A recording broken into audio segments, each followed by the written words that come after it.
Why is it important to keep always a high vibration energetically in our life?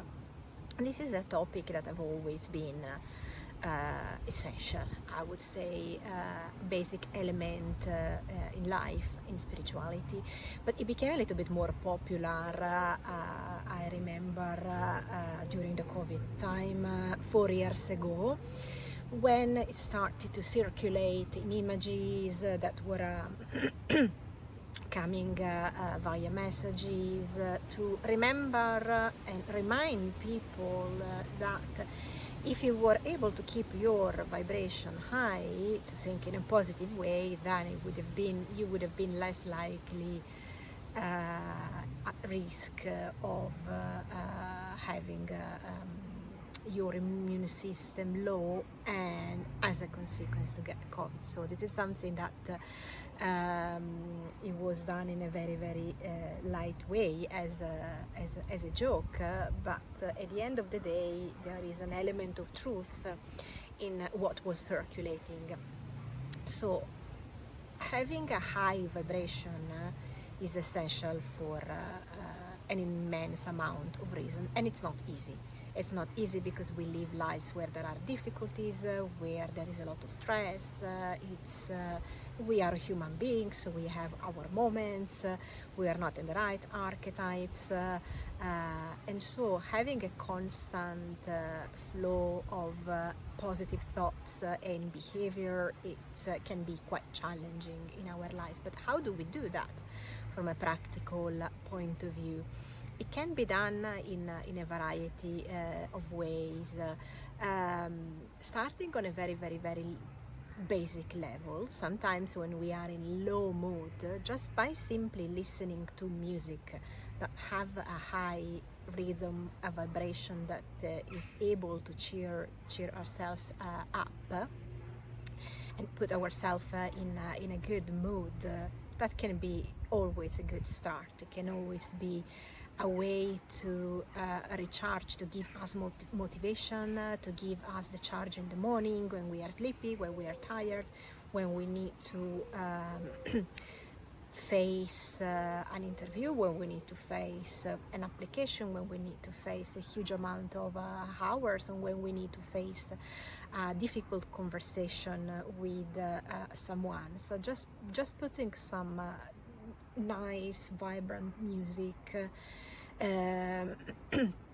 or if you think it works more on yourself, a music that can be sacred chants, like the Gregorian chants, for example, which has also a very magic and powerful amount of sacred vibrations, because it has been recorded ideally with specific ceremonial ways, specific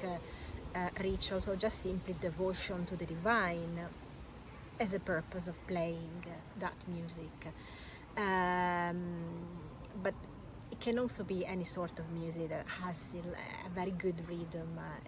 and so it doesn't require us even to think. We are just there and we listen to the music. Even then, to go up into the scale, doing something creative has the ability to send away the attention from our mind, which is there with its own bag of responsibilities, of heaviness, of thoughts, of anxiety. So again, doing something that is another form of art, like music, we move to a generic form of art that can be expressed in any multi-form, visionary painting, crafting, whatever involves your hands. So the art of making, again, has the ability of shifting the attention, and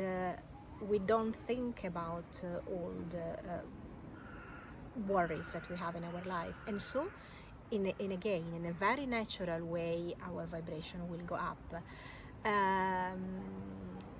Find in another way, trying to smile, at least, not even to laugh, but to smile. So being surrounded by people that don't add extra heaviness in our life, but try always to see the good part, the funny part of things. Of course, smiling or laughing is connected with having fun, and also because this is has an influence in our face, in the way others perceive us, and then it also becomes an automatic habit. The more we smile, the more we constantly comes out in a natural way, the more it will come. Then our posture, so having our back straight, because we are always down, we are always seated, closing our arms and our back, while instead being in the posture that we would call the pharaoh posture, which is the noble posture, which our back straight, allows us, first of all, to have a more balanced and aligned posture in our body, but then also to be more connected with the divine when we are communicating with the universe, with the spirits. We have a straight channel that is going up, and that is also one of the essential things, for example, in meditation. That's why we cannot meditate in bed, otherwise we would fall asleep. Then of course we can meditate walking, but ideally it would happen seated. Doesn't mean necessarily to be seated in cross legs. It can also be against the trunk of a tree, or seated on a chair, but always still with our back straight, first of all, because it's easier not to fall asleep, so from a practical point of view, but then also because it's this connection with the divine that is happening, and there is no food and so we are honoring what we are doing in this moment, which is of course sacred, and we are showing that we are simply aligned in our life here, as above so below. In the same way we are respecting the universe and the divine, we are connecting ourselves as a mirror. Then of course always paying attention of our words. So the choice of words, it's something that comes out in a spontaneous way, especially because we tend to speak very quickly. We tend to use words that are already inside ourselves, and here of course I have the benefit that living in a country which is not my original one, and each time that I need to speak English in a different language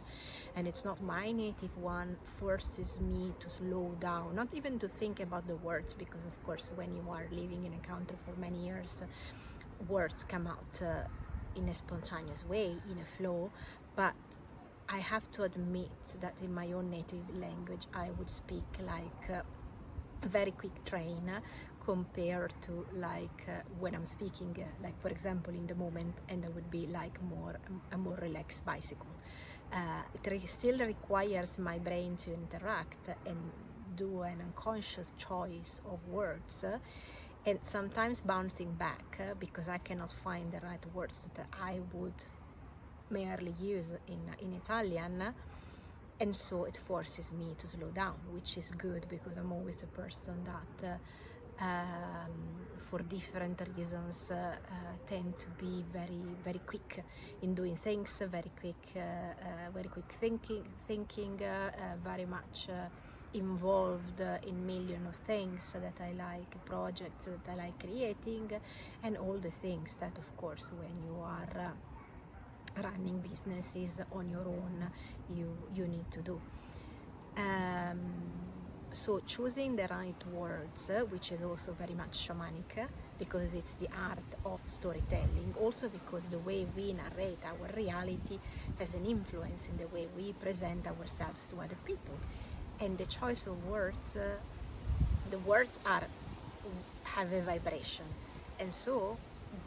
with this vibration, this is influencing us ourselves in the vibrations that from inside are going out, that our ears listen, and so they are sound that are going back in. So we have a power of influencing others that are listening, and also ourselves, even if we don't realize that. Then of course it would be also the things of seeing always something positive in every situation, but shamanically we would more say simply accepting whatever happens without worrying about a problem, because it's before it is really a problem, and always living in a way for which when I have this problem I will find the solution, not start to pre-thinking, which is typical of our mind, which is blocking us sometimes of taking some adventure, just taking a leap, launching ourselves without the parachute into the unknown, because we don't like the void, because we don't like not to know this uncertainty, which is one of the other elements that came from the COVID time, no? The fear of the unknown, the uncertainty, which has always been with us, which was not something that the COVID time took in our life. It has always been with us. We cannot know what's happening in 1 second, not even tomorrow, but in 1 second we cannot even know what's happening. So this element of simply accepting, because in every event there is a God, in every event there is a spirit, and we just need to welcome the spirit that is coming with us in that event without going against, and then also connected with this powerful element of using the words, which is another very much practice that is shamanic, the practice of abundance.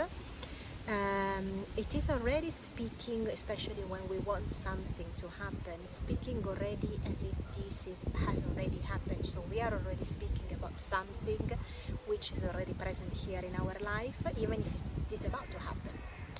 But we are already energetically including this element in our life. That's why we need to be very specific when we are doing all those work of the manifestation and asking the universe to send us something. We already need to live thinking that this something is already present in our life, so that then energetically, when the conditions becomes ripe, it's just like a magnet which will be attracted by our vibration here, where the object or the event that we want, or the person that we want in our life is energetically already present. And then another important element which is very connected with our vibration is to pay attention to what we put inside our body in terms of substances, in terms of food, in terms of drink, because our cells contain vibrationally memories. So whatever is coming into our own body, whatever food we decide to place in our own body, becomes a source of vibration. So this is also massively influencing our life in a way that is done in small habits.